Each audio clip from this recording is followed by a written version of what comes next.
तो यार हमारी इस जानलेवा एपिसोड की शुरुआत वहीं से होती है जहां पर निकोला टेस्ला अपनी टेस्ला पार्टिकल को चार्ज करते हुए टेलीपोर्टेशन के थ्रू एक जानलेवा वार बेल्ज़ेबूब के ऊपर बरसाने में कामयाब होता है, जिससे बेल्ज़ेबूब अच्छी खासी डैमेज भी लेता है। जहां पर हमें लग रहा था कि शायद से अब पूरी सिचुएशन निकोला टेस्ला के हाथ में है, वहीं पर बेल्ज़ेबूब एक ही लम्हे में सिचुएशन को पलट देता है। वो कहता है कि तुम्हारे सिर्फ एक ही वार से मुझे पता चल गया है कि तुम्हारे इस हमले की 3 लिमिटेशंस हैं। पहली लिमिटेशन, तुम्हें टेलीपोर्ट होने से पहले इस वार को चार्ज करना पड़ता है, क्योंकि अगर ऐसा ना होता तो तुम अभी इसी लम्हे में इसी टेक्निक का दोबारा से सहारा लेते और मुझे अभी ही फिनिश कर देते जब मैं अपने घुटनों पे बैठा हुआ हूँ। तुम्हारी इस वार की दूसरी लिमिट, तुम अपनी पसंद की जगह पे टेलीपोर्ट नहीं हो सकते, क्योंकि टेलीपोर्टेशन के इस्तेमाल करने से पहले मैंने तुम्हारे पैटर्न में एक चीज को नोटिस किया।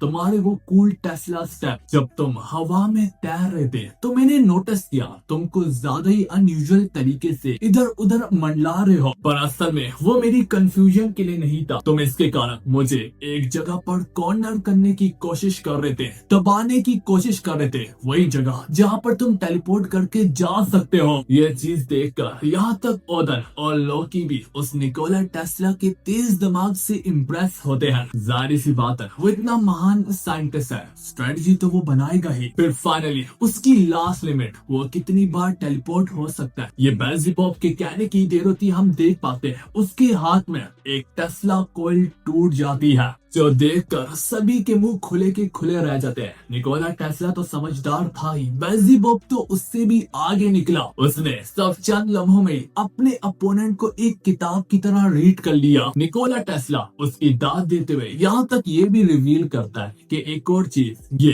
गेमेट्रिया जोन के बाद ये वार काम नहीं करता। इस वार के इस्तेमाल करने से पहले मुझे सुपर टेस्ला की कंसंट्रेशन को भी इंक्रीज करना पड़ता है। तो दोस्तों, शायद से अब आप लोगों को समझ में आ रहा था कि निकोला टेस्ला जो इतने ज्यादा अनयूजुअल वार्स को बरसाता था, जिनकी जरूरत भी नहीं होती थी, वो सिर्फ और सिर्फ इसलिए करता था ताकि वो आसपास टेस्ला पार्टिकल्स को चार्ज कर पाए। वो जितने वार बरसाएगा उतनी ही कॉइल गर्म होगी और चार्ज होगी। इसी वजह से वो चारों ओर गेमेट्रिया जोन की दीवारों से कज देता है, ताकि जो पार्टिकल्स अंदर है वो अंदर ही रहे, जो कि एक आम आंख से नहीं देखे जा सकते। कि आखिरकार निकोला टेस्ला अपनी कॉइल्स को उन्हीं पार्टिकल्स के थ्रू चार्ज करता है। ना कि सब इतना, बल्कि हैरानगी की तो बात ये होती है, निकोला टेस्ला उसे अपनी वीकनेस भी बता देता है कि मुझे 60 सेकंड लगते हैं अगली बार इस वार को इस्तेमाल करने के लिए। मैं जब भी टेलीपोर्टेशन का इस्तेमाल करूंगा तो हर बारी पर मेरी एक टेस्ला कॉइल इस्तेमाल होती है और आखिर में वो बेकार हो जाती है। इसका मतलब कि अब वो मजीद इसका 2 बारी इस्तेमाल कर सकता है, क्योंकि उसके पास 2 ही कॉइल बची है।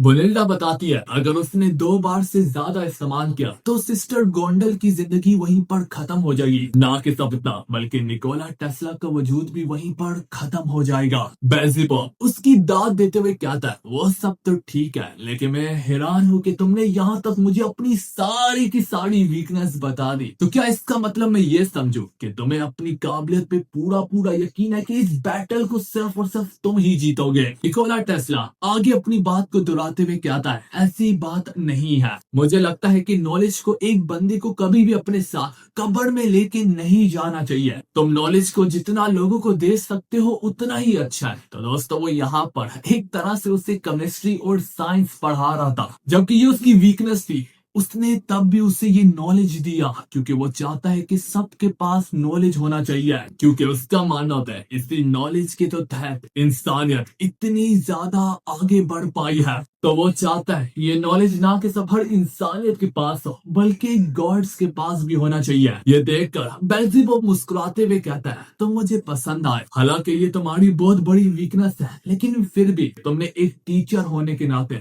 ये नॉलेज मुझे देना चाहा। कि अचानक से बेल्ज़ेबूब के मुंह से बढ़ बढ़ के खून बहने लगता है। बेल्ज़ेबूब के इंटरनल ऑर्गन्स डैमेज हो चुके होते हैं, उससे कई गुना ज्यादा डैमेज ले चुका होता है जितना कि हमने सोचा था। बेल्ज़ेबूब दर्द से तड़पते हुए अपने दिली दिल में कहता ये दर्द काफी सालों से मैंने नहीं झेला।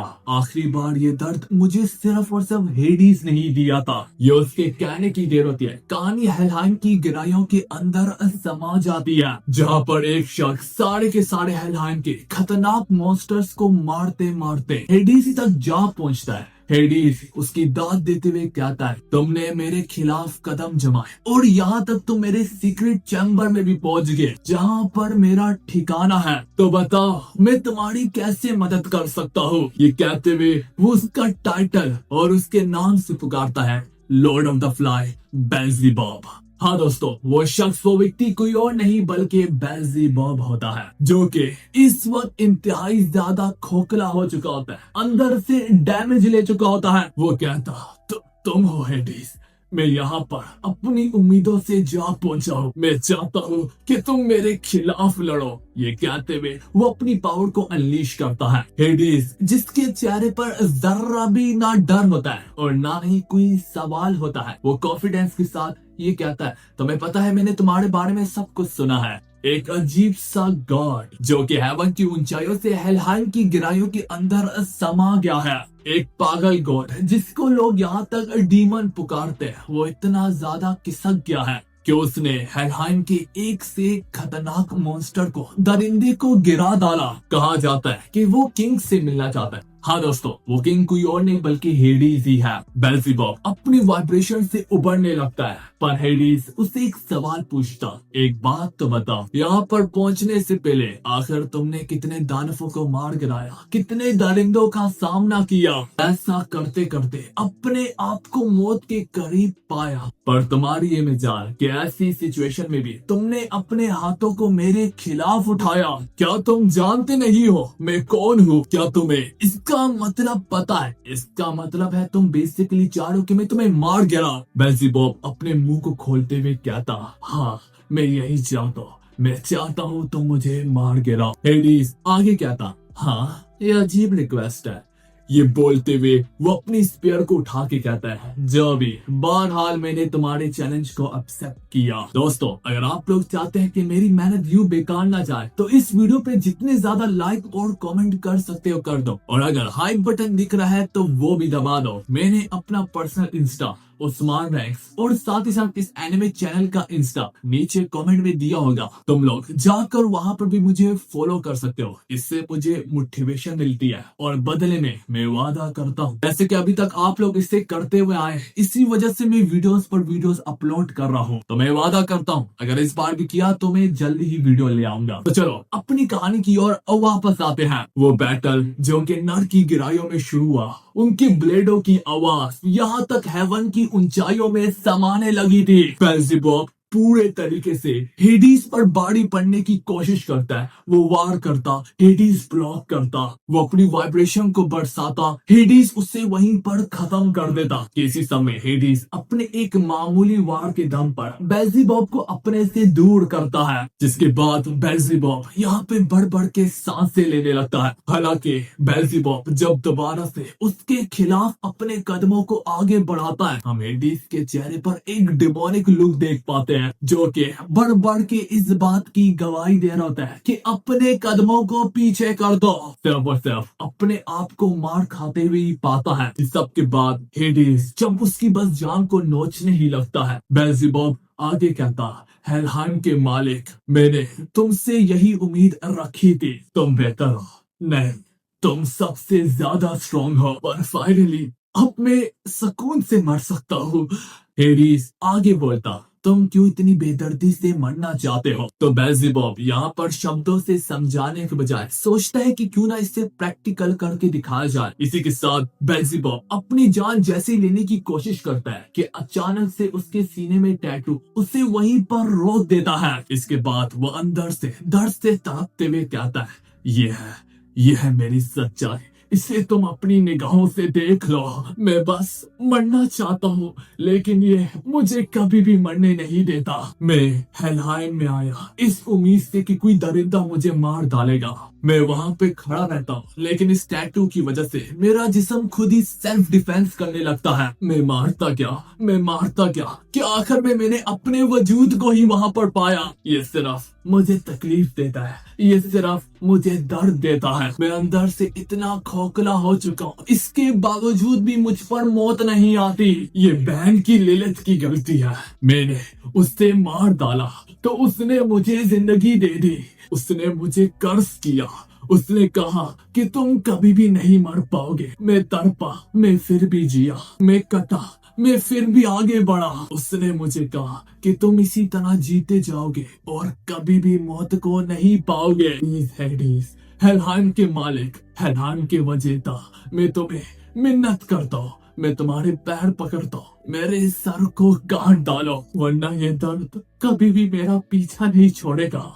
हेडिस उतना ही कामली उसका जवाब देता है, तो क्या तुम्हें क्या लगा कि मैं तुम्हें यहाँ पर मार गिराऊंगा? तो तुम गलत हो। वैसे तो मुझे लिलित और तुम्हारे बीच में ज्यादा डिटेल तो नहीं पता, लेकिन ये देखकर मैं भी समझ गया जिसे तुम कर्ज कह रहे हो वो असल में एक ब्लेसिंग है, वो एक दुआ है। लिलित ने तुम्हारे लिए दुआ की थी, लिलित ने तुम्हें अपनी ब्लेसिंग दी थी, अपनी जिंदगी दी थी कि तुम खुद की जान लेने के बजाय आगे अपनी लाइफ को जीने के लिए कंटिन्यू करो और इसको ही परस्यू करो। हेडिस के अंदाजे हमेशा ज्यादातर सच ही होते हैं, वो इसे क्लियर कर देता है ये कर्ज नहीं है बल्कि ब्लेसिंग है। तो मुझे एक बात का जवाब दो, तुम आखिर उसकी दुआ को क्यों नहीं पूरा होता हुआ देखना चाहते? तुम उसकी आखिरी ख्वाहिश को क्यों नहीं पूरा करना चाहते? देखो, मेरा इस सब में कोई काम तो नहीं है, लेकिन एक बार जरूर सोचो। तब कहीं जाकर बेल्ज़ेबूब को वो पल याद आता है कि हाँ यार, मरते दम लिलित ने उससे कहा कि वो उससे प्यार करती है और ये उसकी आखिरी ब्लेसिंग है उसके लिए। आकर बेल्ज़ेबूब ने कैसे बुला डाला कि वो लोग उससे कितना प्यार करते थे। हेडिस आगे कहने लगता है, इसके बावजूद भी अगर तुम मरना चाहते हो तो मैं तुम्हें जरूर मौत दूंगा, लेकिन ऐसी सिचुएशन में नहीं, ये मेरे नियमों के खिलाफ है। अगर तुम चाहते हो मैं तुम्हें मौत दूं तो अगली बार मेरे पास ठीक होकर आना, जब तुम्हारे जिस्म पर कोई जख्म नहीं होंगे, तब तुम मेरे खिलाफ लड़ना और मैं तुम्हें अपने हाथों से मार गिराऊंगा। ये हेलहाइम के मालिक का तुमसे वादा है। हेडिस के यहाँ से चले जाने के बाद बेल्ज़ेबूब कहने लगता, तो ये एक दवा है, पर मैं ऐसी सिचुएशन में क्या ही करूं? मैं कैसे आगे बढ़ूं जब मेरे पास तुम लोग ही नहीं हो? मुझे जवाब दो लिलित, मैं क्या करूं? अज़ाज़िल, दानियल, लूसीफर, मैं कैसे आगे बढ़ूं? प्लीज, मैं इतना तो डिजर्व करता हूँ, मुझे बस एक बार कह दो कि मैं क्या करूं। इसके कुछ समय के बाद बेल्ज़ेबूब दोबारा से उसके निचले चैम्बर में जाता है, जहाँ पर हेडिस चेस को खेलते दौरान कहने लगता है, तो तुम फाइनली आ ही गए जहाँ पर मैं तुम्हें अपने हाथों से मौत दे सकूं। बेल्ज़ेबूब कहता, मैं यहाँ पर मरने नहीं आया। हेडिस आगे पूछता, तो इसका मतलब अब तुम जीना शुरू कर दोगे? बेल्ज़ेबूब इसके जवाब में भी ना ही कहता है। इसके बाद वो उसे एक्सप्लेन करने लगता, मुझे गलत मत समझो, मैं अभी भी मरना चाहता हूँ और यही मेरी सजा होनी चाहिए है, पर मुझे पता है कि तुम मुझे काफी ऑनर के साथ मारोगे, मुझे तकलीफ नहीं दोगे ज्यादा, क्योंकि यही तो तुम्हें एक पावरफुल गॉड बनाती है। काफी देर सोचने के बाद मैंने ये फैसला तय किया कि मैं इसी तरह जीऊंगा और रोज इसी तरह मरूंगा। मैं ना ही जीऊंगा और ना ही मरूंगा। क्या आखिरकार ये दर्द एक दिन खुद ही मेरे को खोखला करके मुझे मार गिराएगा। मैं अपने दर्द के दरिया में इसी तरह तड़पता रहूंगा। हाँ दोस्तों, वो कह रहा है कि मैं इतना तड़पूंगा कि एक रोज ऐसा जरूर आएगा कि ये दर्द मुझे मार गिराएगा। हेडिस ये सुनकर अपना सर पकड़ के मुस्कुराने लगता है। ठीक है, फिर मैं भी इस बात को यकीनी बनाऊंगा कि तुम सिर्फ और सिर्फ अपनी जिंदगी में तड़पो और कभी भी ना मरो। ये कहते हुए वो उसे स्टाफ ऑफ अपोमियस देता है, उसे एक्सप्लेन करता है, ये तुम्हारी ताकत को इतना बढ़ा देगा कि मौत तुम्हारे लिए लगभग नामुमकिन हो जाएगी। मैं इस उम्मीद से हूँ कि एक दिन तुम ये नेचुरल ट्रेजर मुझे वापस करोगे। इसके कारण तुम्हें मौत इतनी आसानी से नहीं आएगी जहाँ तक तुम्हारा अपना दर्द ही तुम्हारे दम को ना तोड़ दे। मैं इस बात का गवाह बनूंगा कि तुम सिर्फ और सिर्फ अपनी जिंदगी में तड़पते रहो। बेल्ज़ेबूब सवाल पूछता, मेरे लिए तुम इतना टाइम क्यों ही बर्बाद करोगे? हेडिस आगे कहने लगता है, तुम्हें पता है यहाँ पर अकेला रह के मुझे अपने भाइयों की यादें सताती है, जिसमें वो लोग एक दूसरे को मारते थे और फजूल में लड़ते थे। उन्हें ठीक करने में काफी मजा आता था।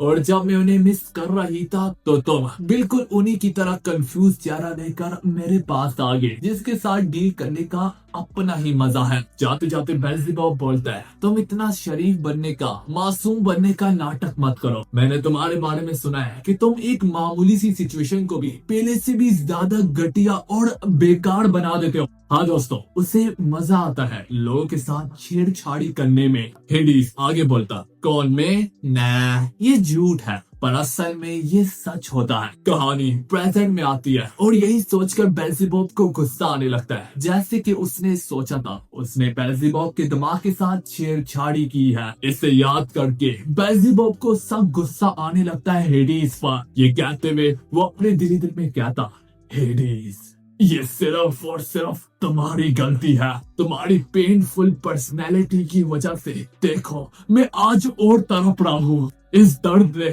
मुझे कुछ और बना दिया है। उतने में निकोला टेस्ला का वार जैसे उसे लगने लगता है, वो अपनी वाइब्रेशन के दम पर उसे रोक देता है। यही अपने दिली दिल में कहते हुए, इस दर्द ने मुझे एक अलग दरिंदा बना दिया। वो दर्द जो कि मेरी सोच से ज्यादा बढ़कर है, वो दर्द जिसमें मैं रोजाना डूबता हूँ पर कभी भी मौत नहीं आती, वो दर्द जो कि मुझे हर बारी पर खोखला करता है पर मेरी जान लेने में नाकाम रहता है। वो बढ़ता गया कि वो मेरी सोच से भी ज्यादा बढ़ गया। उसने मुझे कुछ और बना दिया। देखो, इस सीने के अंदर कुछ भी मौजूद नहीं है। ये बोलते हुए वो अपने स्टाफ को बंद कर देता है, ये कहते हुए कि पास में मैं सिर्फ मरना चाहता था, सिर्फ मौत को ही पाना चाहता था। इसी के साथ उसे वो पल याद आने लगता है कि हेडिस की मौत ने उससे कितना असर किया। हेडिस ने उसे वादा किया था कि वो आखिर तक सिर्फ और सिर्फ उसे दर्द से तड़पता हुआ ही देखेगा, पर देखो तो सही, हेडिस ही गायब हो गया, हेडिस ही मारा गया। हेडिस के खून को यूं बहता हुआ देखकर वो पल उसे खूबसूरत लगा, लेकिन वो पल भी नाकाफी था। वो दर्द उस लम्हे में इतना बढ़ गया कि वो लोगों को भी यही दर्द देना चाहता है। वो इंसानियत का खात्मा करना चाहता है। इसी के साथ वो स्कल ऑफ एपोमियस की पावर को एक्टिवेट कर देता है। वो डार्कनेस जो कि हर चीज को धीरे धीरे अपनी लपेट में लेती चली जा रही होती है, जो कि हर चीज को निगलने का दम रखती है। आदम जूस से पूछता है, ओए ओए, ये पागल कहीं सटिया तो नहीं गया, ये हमें भी मार गिराएगा। ये टेक्निक इतनी ज्यादा खतरनाक है कि हेडिस ने हेलहाइम के अंदर इसको बैन कर दिया था। निकोला टेस्ला इससे पहले उस पर चार्ज करता है, पर उसका पंच उसके किसी काम का नहीं आता। वो इसी तरह उस डेमोनिक स्कल ऑफ एपोमियस को चार्ज करता चला जाता है। दोस्तों, हम सबको पता है बेल्ज़ेबूब का एक फेस बाल है और दूसरा फेस ज़िबब है, और जब दोनों मिलते हैं तो तबाही मचती है। हाँ दोस्तों, वो अपने एक हाथ से डिफेंस करता है और अपने राइट हैंड से ऑफेंस करता है, पर जब वो दोनों को मिला दे तो सिर्फ तबाही मचती है। उसके स्कल से इतनी भयंकर आवाज हर जगह फैलने लगती है कि सबको अपने कानों पर हाथ रखना पड़ता है, जिसको देखकर यहाँ तक निकोला टेस्ला भी कहता है, बाप रे, मैं तो गया। ये टेक्निक जानी जाती है जो कि यहाँ तक डिवाइन लैंड को भी निकलने का दम रखती है। जूस की फट जाती है। जूस चिल्लाते हुए कहता है कि इस टेक्निक का इस्तेमाल मत करना, पर बेल्ज़ेबूब का दिमाग घूम चुका था। वो कहता भी है, तबाही सबको ले डूबो।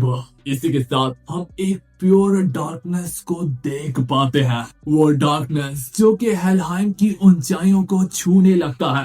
देखते देखते एक बहुत बड़ी तबाही सभी को अपनी लपेट में ले लेती है। दोस्तों, इनकी किस्मत अच्छी होती है, वो सिर्फ और सिर्फ निकोला टेस्ला को ही टारगेट कर होता है। हम एक बहुत बड़े तबाही को देख पाते हैं। अब इसी तरह दूर मिट्टी जैसे जैसे करके क्लियर होने लगती है। दूर मिट्टी में वो यहाँ पर बहते हुए खून को देख पाते हैं, जिसे देखकर सब शॉक्ड हो जाते हैं। पर इसके बावजूद भी हम निकोला टेस्ला को वहाँ पर डटे हुए देख पाते हैं, सिर्फ और सिर्फ अपनी आखिरी सांसों के साथ। उसमें अभी भी दम तो होता है। उसका कवच पूरे तरीके से क्रैक से बड़ा होता है। उसकी वल्केरी भी यहाँ तक दर्द से तड़प रही होती है। यहाँ पर सब कुछ खत्म हुआ, पर जरूरी सवाल तो यह है कि ये अभी भी जिंदा है। ये लगभग नामुमकिन है, तो अभी हम इस चीज को भी लेकर एक्सप्लेन करेंगे। जूस भी यहाँ पर इसी बात को लेकर कहता भी है, मैंने वैसे इस टेक्निक को कभी अपनी आंखों से नहीं देखा, लेकिन एक बार हेडिस ने मुझे बताया था। जब वो अपनी लेफ्ट और राइट हैंड की वाइब्रेशन को